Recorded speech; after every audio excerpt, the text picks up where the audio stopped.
Partnerem odcinka jest Zen.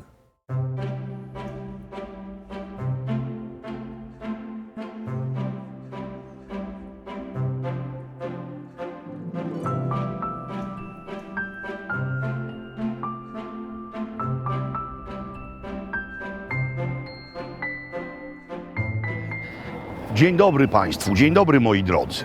Skoro w jednym z odcinków tej właśnie naszej małopolskiej serii byliśmy w Wieliczce, no to nie mogliśmy nie przyjechać i tutaj, do Starego Sącza, na którego cudownym rynku właśnie jesteśmy. Stary Sącz, rzeczywiście stary. Co prawda lokowany na prawie magdeburskim w czasach króla Kazimierza Wielkiego, ale jako miasto istniał znacznie wcześniej. W wieku XIII księżniczka węgierska Kinga Welkunegunda, córka króla Beli IV z dynastii Arpadów, poślubiła księcia krakowsko-sandomierskiego Bolesława Wstydliwego. Wedle legendy w jednej z kopalń soli w Siedmiogrodzie wrzuciła ona do solanki swój pierścień, który miał zostać odnaleziony w bałwanie, czyli w bryle soli w Wieliczce bądź też w Bochni. To jest legenda. Bardziej prawdopodobne jest, że przywiozła ona ze sobą tutaj, z Węgier, tutaj, czyli do Małopolski, przywiozła górników solnych. I to jest początek wydobycia soli na naszym terenie. To było miasto prywatne, bowiem Kinga Welkunegunda, uczyniona świętą przez papieża Jana Pawła II, zapisała owo miasto klasztorowi Klarysek, który ufundowała. Wcześniej to była własność jej również, bo ona była właścicielką ziemi sądeckiej. No i w tymże klasztorze zmarła. Ten klasztor jest niedaleko. Miasto jest przepiękne. Miasto jest stareńkie. Odnajdziemy tutaj w architekturze nie tylko ową XIX-XVIII wieczną galicyjskość, ale również gotyk. Miasto jest przepiękne i malutkie. No i będziemy dzisiaj poruszać się niemal po najbliższej okolicy. W tej chwili mamy coś od gotyku po wiek XIX, a za chwilę będziemy mieli przełom XIX i XX wieku.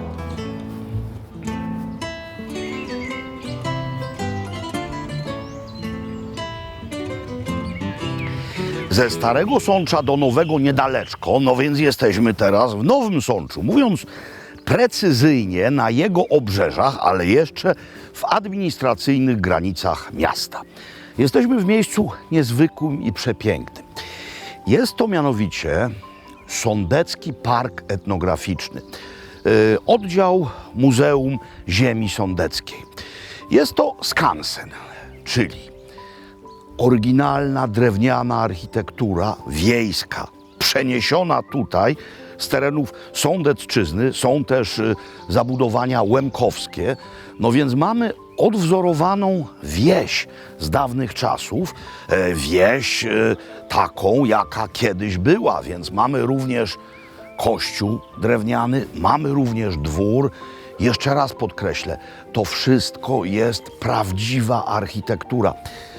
Ów park jest położony na 20 hektarach. Miasto jest tam w dole, a wszystko wieńczy widok na Beskid Wyspowy. W tamtą stronę jest Beskid Wyspowy. Beskid Sądecki to tam. No i co? Należy mieć zdrowe nogi, należy mieć ochopę i entuzjazm. Ale ochopa i entuzjazm pojawiają się od razu, jak się przekracza tutejszą bramę. Ponieważ jest to miejsce piękne. Wspominałem o kościele, ale jest i cerkiew, no bo jakżeby inaczej, jeśli mamy łemkowskie również zabudowania, cerkiew grekokatolicka. Ale prawdziwą perełką wśród zbiorów tutejszej architektury jest ten oto budynek. Dwór polski, dwór szlachecki, pochodzący z miejscowości Rdzawa koło Bochni. No, czyli trochę to wykracza poza teren sądczyzny. Dwór z XVII wieku, drewniany, tynkowany. I w związku z tym jest to jeden z najstarszych w całym kraju drewnianych budynków niesakralnych.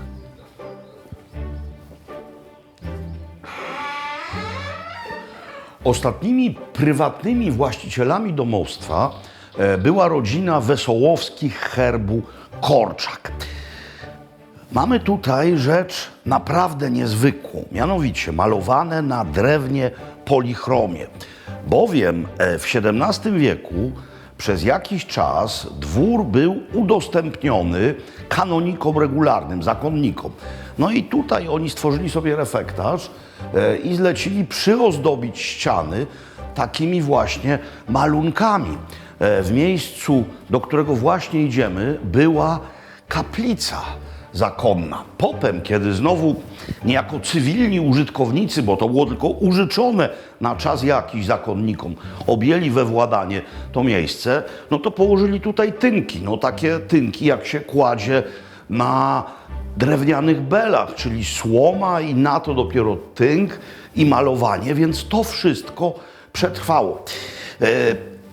Wesołowscy herbu Korczak byli tutaj do końca II wojny światowej i początków Polskiej Rzeczpospolitej Ludowej. Reforma rolna, zostało to odebrane właścicielom, było własnością państwa.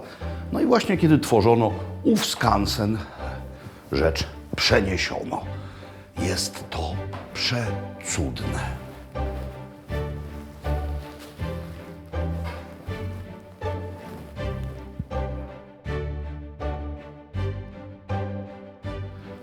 U stóp pagórków, na których rozłożył się skansen, mamy jeszcze jeden oddział Muzeum Ziemi Sądeckiej. To jest rekonstrukcja miasteczka galicyjskiego. O ile tam mamy rekonstrukcję wsi, ale składającą się z prawdziwych elementów, tak tutaj to wszystko powstało niedawno, ale jest odwzorowaniem tego, jak wyglądały niegdyś galicyjskie miasteczka. Więc mamy bruk, no w Starym Solczu na rynku też jest bruk. Bruk był wszędzie, ale bardzo często owa betonoza w naszych galicyjskich rynkach zastąpiła owo cudu. Ja wiem, że po czymś takim niewygodnie się chodzi w szpilach, ale to jest klimat, to jest charakter. No i trudno się dziwić, że oba te miejsca są gotowym planem filmowym. Tam wieś, tu miasteczko. Galicja jako żywa. A w dodatku jedno i drugie służy odwiedzinom, które również mogą mieć aktywną formę. Najlepiej samemu zobaczyć, jak wiele trudu włożono w rekonstrukcję. Tu mamy na przykład urząd pocztowy. No nie byle jaki, to jest K&K Postamt, czyli cesarsko-królewski urząd pocztowy. Galicyjski, więc jest nie tylko po niemiecku, również po polsku, a również, jak na tej oryginalnej tabliczce, mamy na górze po węgiersku, potem po polsku, a na dole po rusińsku, jakbyśmy wtedy powiedzieli. Tak wyglądały kiedyś urzędy pocztowe. Wiele z tych rzeczy to są oryginały, reszta to rekonstrukcje. Spójrzcie na owo przepierzenie z herbami dwugłowymi. Jak trzeba, mamy pocztę, telegraf i telefon. To jest oryginalny telefon z końca XIX wieku. No i jak to urząd, więc mamy Cysorza, który wisi, mamy herb Galicji i Lodomerii i mamy herb Austro-Węgier. Ten mebel również jest oryginałem. Jaki piękny piec, jaka cudowna kabina. Tak, tutaj się zamawiało rozmowy. Na przykład do Brodów, a Brody to już był sam koniec świata, bo koniec monarchii przy granicy z Cesarstwem Rosyjskim. Więc mógłbym w dawnych czasach tutaj zamówić rozmowę do halo, czy mógłbym prosić za miejscową Brody Józef Rot, bardzo proszę. Panie Józefie, czy skończył pan już pisać jakąś ze swoich książek? Którą? No, Marsz Radyckiego to nie, bo napisał ją pan po upadku cesarstwa. Cudne miejsce.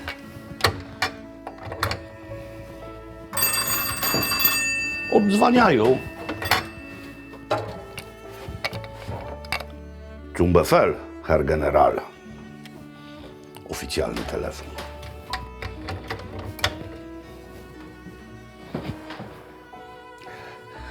Rekonstrukcja sklepiku kolonialnego, rekonstrukcja, ale mnóstwo rzeczy oryginalnych, no bo te puszki i różne inne rzeczy, które stoją na półkach, pochodzą z epoki. Ja jeszcze pamiętam z czasów dzieciństwa, jak landrynki właśnie w takich szklanych słojach spoczywały. No, Sicharda to musiały być niebagatelne czekoladki. Co tu mamy? Tu mamy na przykład pojemniki na kawę. Tutaj mamy proszek puddingowy doktora Edkera, no czyli budyń. No bo pudding to budyń. Zanim słowo budyń stało się modne, mówili na to po prostu pudding. Proszek do pieczenia, cukier waniliowy. A, tu jest świetna rzecz. Magi mianowicie. Juliusz Magi, Towarzystwo Zoo, Dom Handlowy Wiedeń. No to właśnie te kostki do zupy, które zrobiły karierę niezwykłą i zrobiły ją już w czasach nieboszczki Austrii. No tutaj się ważyło różne rzeczy piękne, butle z krachlami. Tak, to wszystko jest rzecz oryginalna. Karczma nazywa się Nowa Galicja. No i menu regionalne. Mam kilka rzeczy, które wskazują na pewnego rodzaju łączniki pomiędzy tymi ziemiami a sąsiednimi. No bo zobaczcie, to są proziaki, prozioki. Proza to soda, czyli takie placki, z których słynie Podkarpacie, ale prozioki są również tutaj w Sączu bardzo chętnie jadane. Do tego smalec, masło czosnkowe, kiszone ogórki. Cieplutkie są, no więc trochę uszczknę na razie z masłem czosnkowym, bo sama jakość placka jest ważna.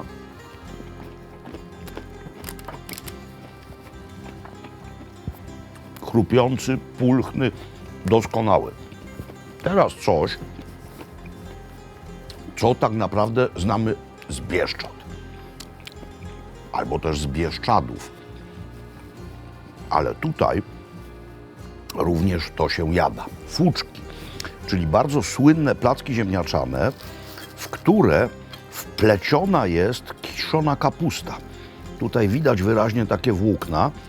To jest kiszona kapusta. Do tego mamy polędwiczkę wieprzową z grzybami, ale najpierw sam placek. Świetny. Chrupiący, nietłusty. Czuć wyraźnie kiszoną kapustę.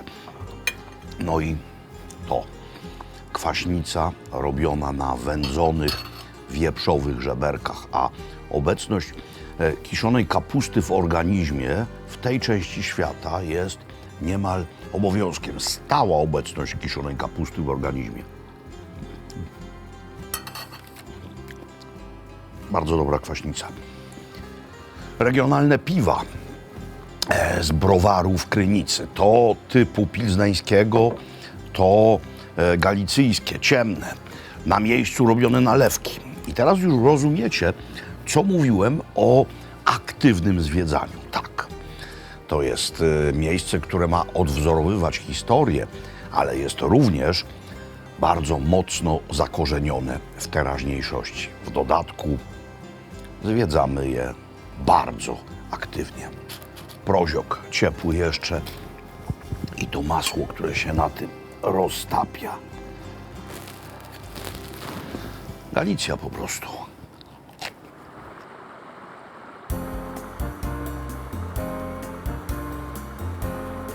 Szanujące się miasto, nawet śródlądowe, powinno mieć swój akwen, żeby było szanowane i porządne. No i Sącz, a nawet Sącze mają ów akwen? To jest jezioro Rożnowskie. Bardzo ciekawa historia tego zbiornika. Otóż mamy tu Dunajec, który wylewał.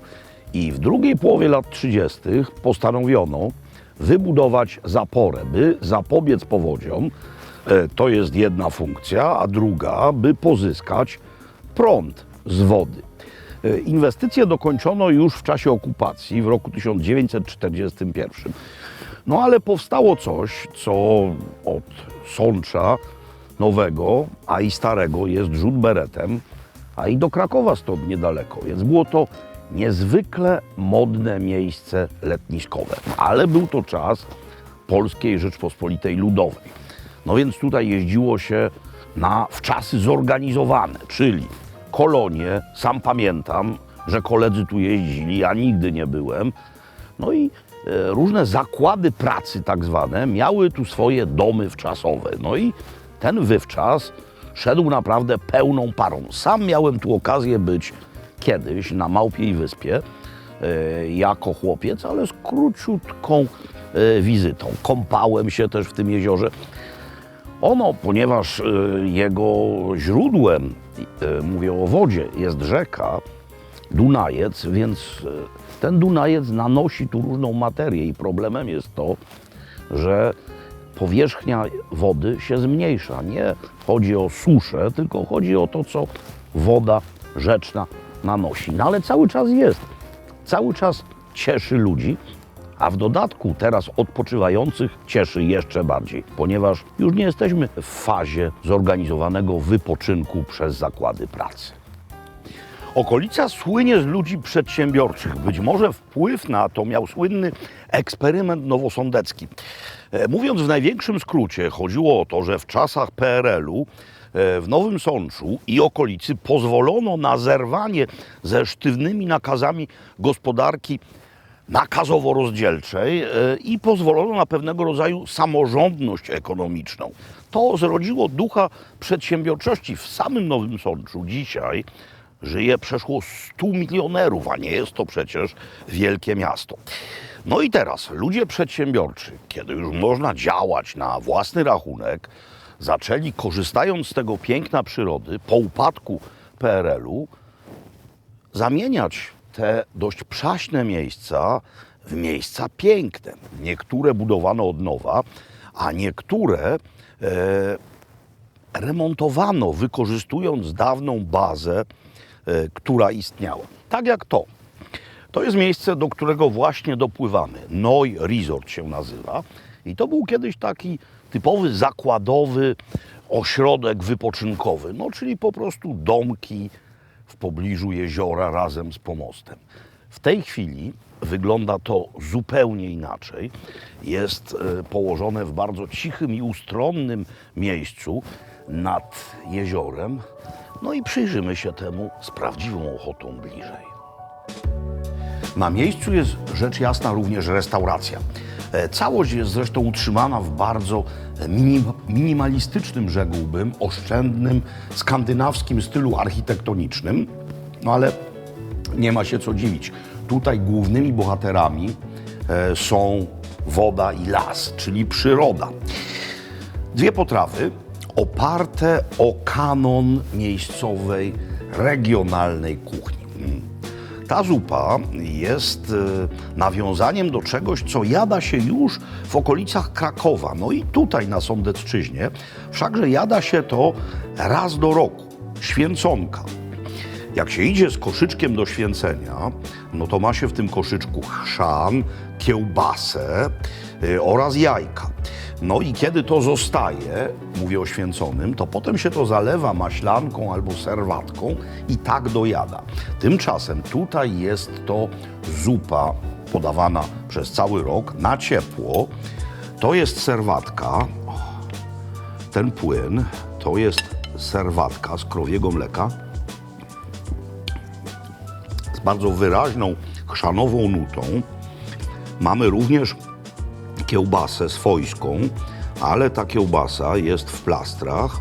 Jest ona wcześniej podsmażona. Widać te rumiane obwódki. Mamy tutaj w końcu wędzony twaróg. O, to jest to. No i również jajko.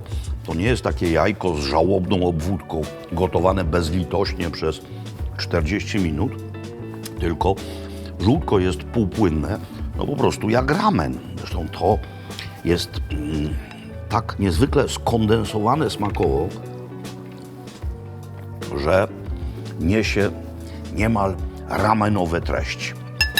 A to coś, co widzieliśmy przed chwilą, mówię o tym placku, czyli prozioki, na które tutaj kiedyś częściej mówiło się gipsioki, no czyli proza, soda, placek, ale w owe gipsioki, welprozioki wpleciony jest burger jagnięcy. Ale do tego mamy, moi drodzy, nawiązanie do Wielkiej Brytanii. Jak mniemam, tak mi nos podpowiada. Świetny miętowy sos. Jeszcze tylko konsystencja mięsa. Do tego to się zdarza. Na szczęście już spróbowałem. Za chwilę dostanę nową łyżkę i będę mógł kontynuować. Świetna jagnięcina. Czerwone wino. Skąd? Stąd. Z Sądecczyzny. Jest tutaj parę winnic, które naprawdę działają niezwykle porządnie.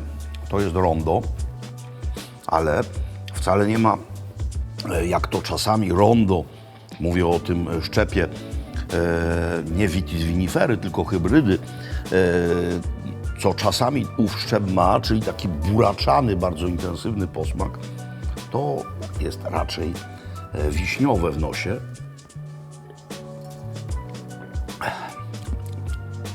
Głębokie i świetne. Moi drodzy, no i tak, na szczęście jest ciemno. Za chwilę będzie całkiem ciemno, bo gdyby było jasno, to zerkałbym raz na zawartość talerza, a potem natychmiast na taflę jeziora. Piękne miejsce.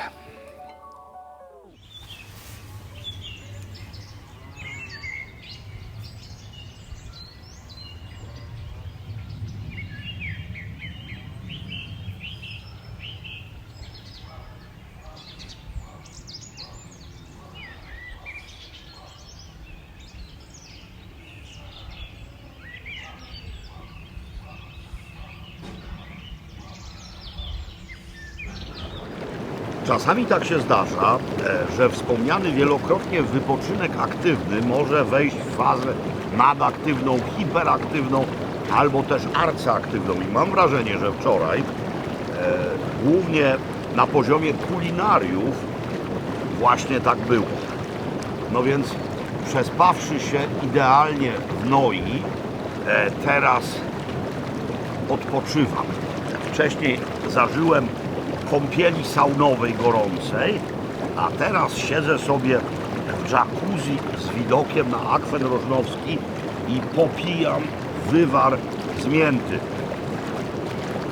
Moi drodzy, zanim ostatecznie zaszyjemy się w mej samotni w Beskidzie Wyspowym Welmakowskim, zanim tam przystąpię do czynności kulinarnych, to mimo, że dzisiaj akurat słońca nie ma, to jeszcze na chwilę pozostaniemy nad jeziorem Rożnowskim. A na razie faza aktywna, bez hiper, bez arcy i bez nad.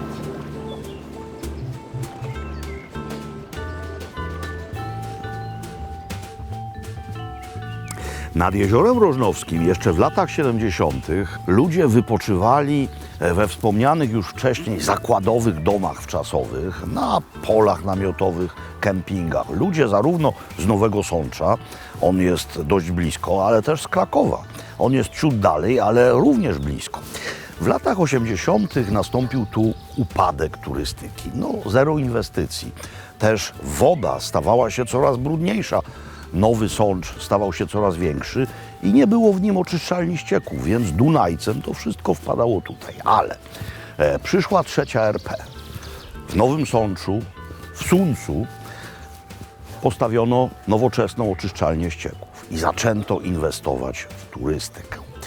A pionierem wysoko postawionej turystyki, eleganckiej turystyki tutaj nad Jeziorem Rożnowskim jest właśnie to miejsce. Hotel Heron, który działa już od 10 lat. Jest to 5-gwiazdkowy hotel, znany nie tylko w okolicy, znany w całej Polsce. Pionier tutaj, no i pewnego rodzaju rożnowski wzór Sewr. Na horyzoncie widzimy Małpią Wyspę. My spaliśmy za tym oto cyplem. Widok stąd jest znacznie szerszy, no niemal na całe jezioro. Jesteśmy bowiem na tarasie należącym do najbardziej luksusowego tutaj apartamentu. Jest w całym hotelu tylko jedno takie miejsce. Jest to miejsce godne gwiazd filmowych, książąt, głów koronowanych, czy też rycerzy wszechświatowego biznesu. Miejsce niebagatelne i cena za noc niebagatelna. 12 000. Ale spójrzcie, co to jest. Tu mamy tylko część dzienną. Za chwilę wejdziemy do sypialni, a w zasadzie tylko do jednej z sypialń, ponieważ tam za winklem mamy sypialnię drugą. Tutaj mamy łazienkę, no znacznie więcej niż łazienkę, bo jest tutaj również prywatne spa. Zobaczcie, w tym ma się swoją saunę. Ale nade wszystko, gdziekolwiek by się tu nie było, ma się ten wspaniały widok. Jezioro Rożnowskie, które przez długi czas było po prostu zapomnianym pięknem. Mamy tu 3 restauracje, jesteśmy w tej całorocznej. Kuchnia niezwykle kreatywna, kuchnia bardzo twórcza, lokalne składniki, ale menu międzynarodowe, a tworzy je miejscowy szef, pan Krzysztof Małocha, który właśnie przygotowuje mi tutaj niebagatelne kąski wołowe. To jest Polędwica, miejscowość Łabowa na Sądecczyźnie. To jest miejsce, gdzie hoduje się krowy rasy limuzę oraz krowy simentalskie. No i z nich jest mięso. Krowy simentalskie, krowy tej rasy zaczął, a w zasadzie nakazał hodować w Galicji jej namiestnik Agenor Gołuchowski, więc mamy kolejny galicyjski trop. One szybciutko dojdą. Jak dojdą, to pojawią się na talerzu, a ja wam teraz opowiem o kolejnych daniach. Tutaj w owym dzbanku mam żurek. Na talerzu dodatki, kluseczki chrzanowe, przepiórcze jajko, kiełbaskę jagnięcą, ale tam jeszcze pod spodem jest dodatek ziołowy, co mianowicie jest w żurku. Majeranek, więc to jest majerankowa oliwa. Zobaczcie, jaki klarowny jest ten żurek. Specjalny proces klarowania. To jest jedna rzecz. Tutaj mamy perliczkę z foie gras, z truflami, w sosie malinowym. Widzicie, jaki piękny kawałeczek trufli tutaj się pyszni, maliny. To jest tatar. Tatar bardzo specyficznie skomponowany. Jest to bowiem również sądecka wołowina. Dziękuję serdecznie. O, może tutaj. Dziękuję, szefie. Sądecka wołowina, posiekana grubo, przepleciona kawałeczkami wędzonej słoniny z węgierskiej mangalicy. To jest mięso, które było wcześniej troszeczkę nasolone i zostawione, potem posiekane, a jest w tym majonez, który został podwędzony. Więc to wszystko plus jakość mięsa sprawia, że jeśli chodzi o tatara, jest to kompozycja w swoim rodzaju. Zobaczcie, jeśli mamy dobrej jakości mięso, no to co trzeba więcej niż tylko gorąc patelni, trochę grubej soli i ewentualnie trochę oliwy albo innego tłuszczu, może być masło.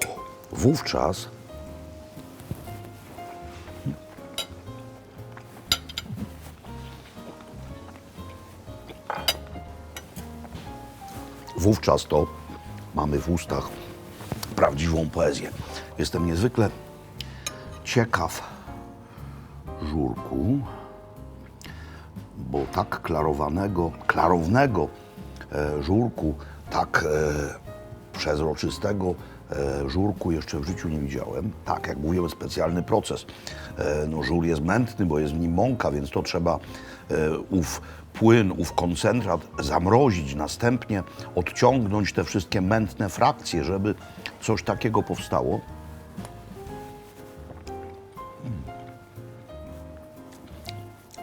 Wszystkie zalety żurku, ale nie ma mąki w ustach. Doskonałe jedzenie. I to jest właśnie dowód na to, jak można, myśląc nowocześnie o kuchni, opierając się o lokalne składniki, ale korzystając z najnowszych kulinarnych wzorców ogólnoeuropejskich czy też ogólnoświatowych, stworzyć swoją własną kuchenną wizytówkę. Teraz już się nie dziwię, dlaczego to wiele razy, gdy dzwoniłem do znajomych i pytałem się, a to spotkamy się na weekend? Oni mówili, niestety, jesteśmy w Cheronie. Tak, teraz to rozumiem. Kącik partnerski. Partnerem tego odcinka, ale również stałym partnerem naszego kanału są karta i aplikacja Zen. Zen jest niezwykle użyteczny nie tylko podczas zagranicznych wojaży, kiedy to możemy wymieniać swoje pieniądze na wielką ilość innych walut, ale przydaje się bardzo również podczas zakupów w Polsce. Jeśli kupujemy coś kartą Zen, mamy tak zwane zenefity, a to między innymi tak zwane cashbacki, czyli zwrot części gotówki, czy też przedłużona gwarancja na sprzęt elektroniczny zakupiony przy pomocy tejże karty. Mamy również program o nazwie Zen Care. Jeśli podczas transakcji dojdzie do jakichś problemów ze sprzedawcą, to zespół Zen ów problem rozwiązuje. Każdy, kto chce stać się posiadaczem karty Zen Pro, na hasło Makłowicz może się nią cieszyć przez 150 dni gratis. Koniec kącika partnerskiego. To już nie jeden z Sączów, ani nie nowy, ani nie stary, ani nie Jezioro Rożnowskie, lecz moja kuchnia niedaleko, w Beskidzie Wyspowym. Tak sobie tu stoję od paru godzin i smażę. No dobra, przesadziłem od paru godzin, ale co najmniej od 30 paru minut. Smażę naleśniki. Ale jeśli myślicie, że będę robił naleśniki z nutellą albo też z drzemem, to jesteście w błędzie. Skoro byliśmy w Suncu Storym, to byliśmy u świętej Kingi, no więc trzeba zrobić coś węgierskiego. Zrobię hortobać palacinta. Palacinta to po węgiersku naleśniki, palacinki, jeszcze nie jest rumiane z tamtej strony, a hortobać to nazwa miejscowości w sercu Pusty. Pusta zwana u nas niesłusznie Puszczą, bo SZ po węgiersku się jak S wymawia. Więc nie jest Fidesz, tylko Fides. Nie jest puszta, tylko pusta. Dobra, nie będę się wymądrzał. Hortobać palacinta. Najpierw wszakże trzeba usmażyć te naleśniki. Ha! Czy hortobać palacinta mogła jeść święta Kinga? No na pewno nie w takiej postaci. Bardzo ważnym elementem składowym tego dania jest papryka. No tutaj pod postacią słodkiej papryki w proszku.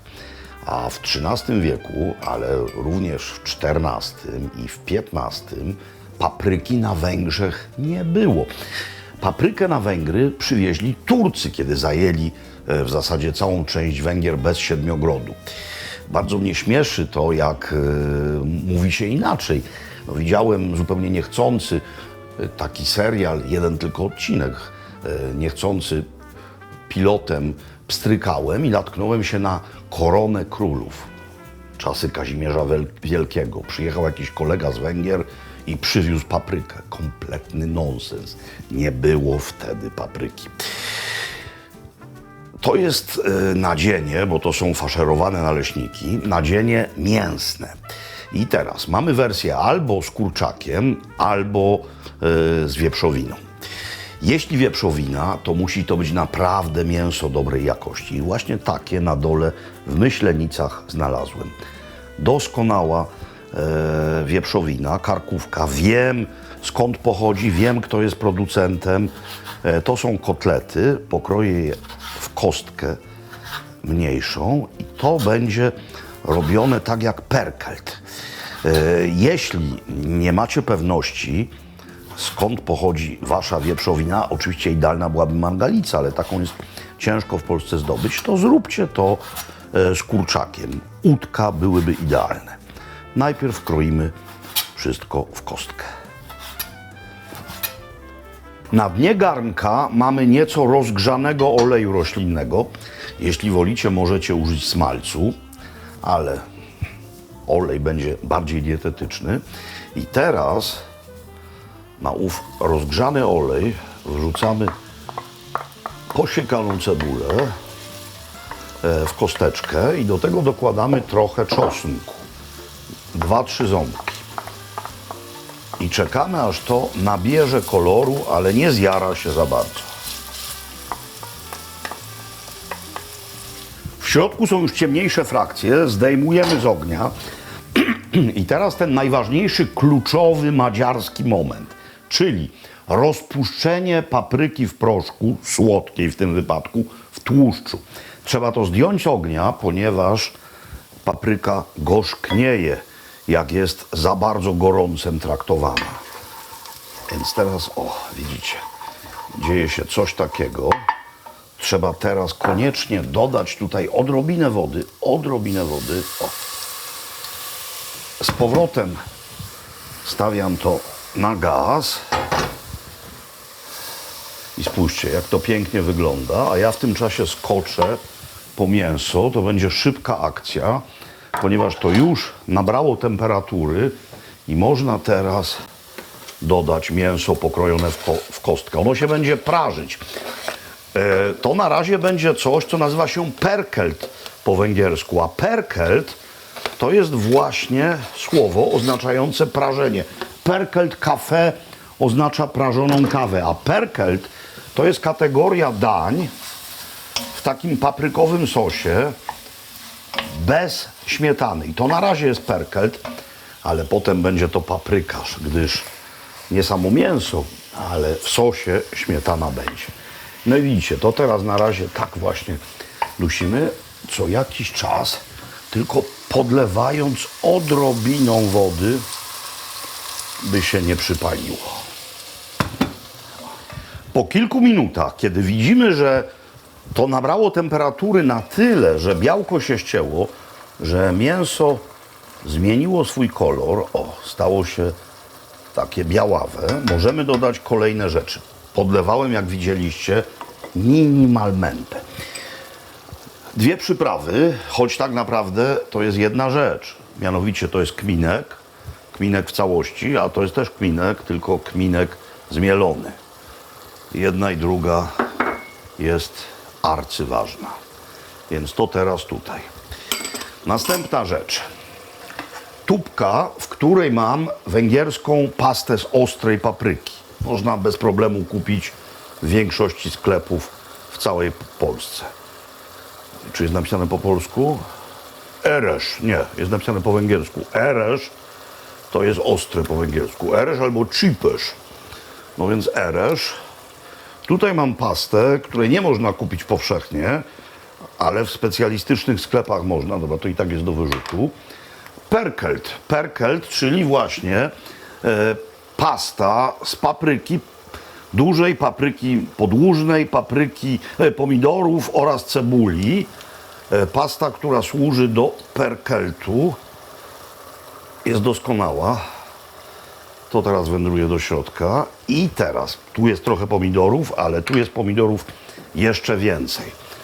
To są po prostu pomidory z kartonika, posiekane w swoim własnym soku.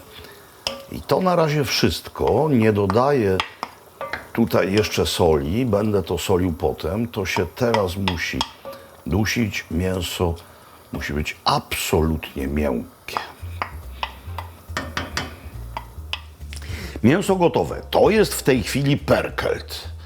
I trochę więcej sosu niż normalnie w perkelcie, ponieważ ten perkelt zamieni się za chwilę, jeśli chodzi o sos, w paprykarz, czyli znajdzie się tutaj śmietana i sos będzie bardzo ważny. Co trzeba zrobić? Trzeba to wszystko wyłożyć na sitko. Chodzi o to, żeby to się dokładnie odcedziło.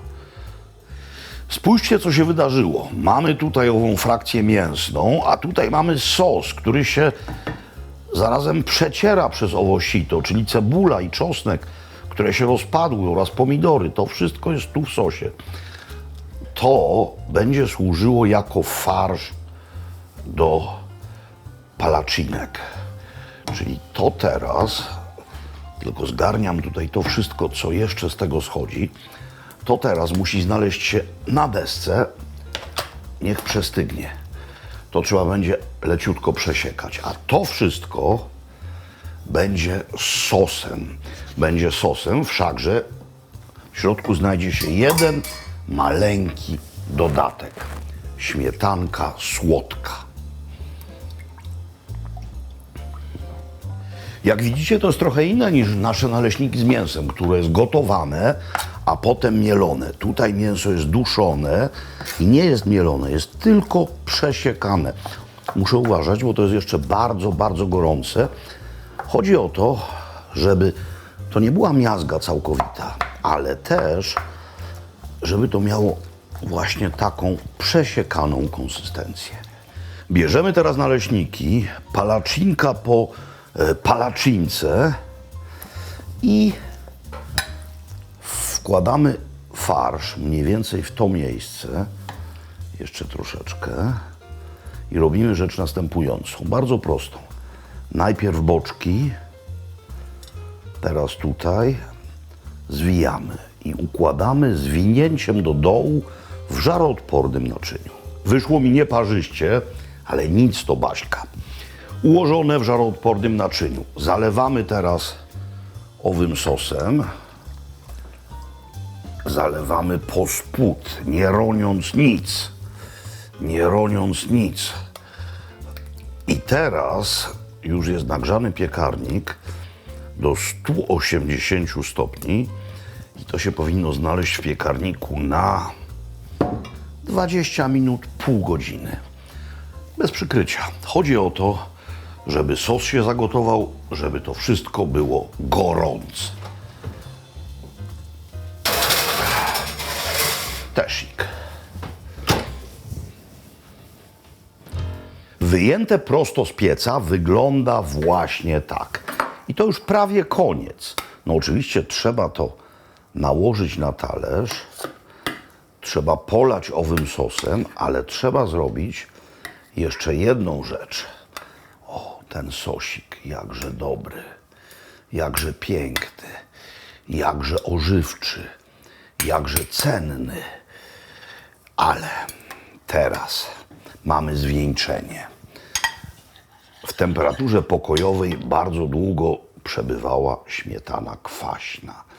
I to się nie obejdzie bez takich oto kleksików kwaśnej śmietany.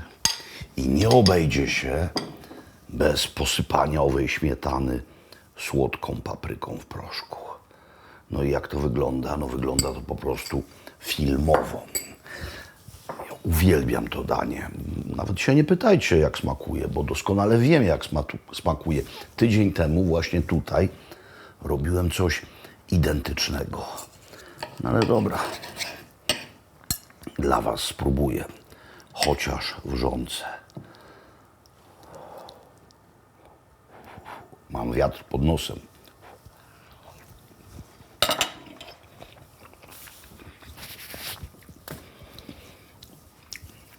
Jedna fraza ciśnie się na usta.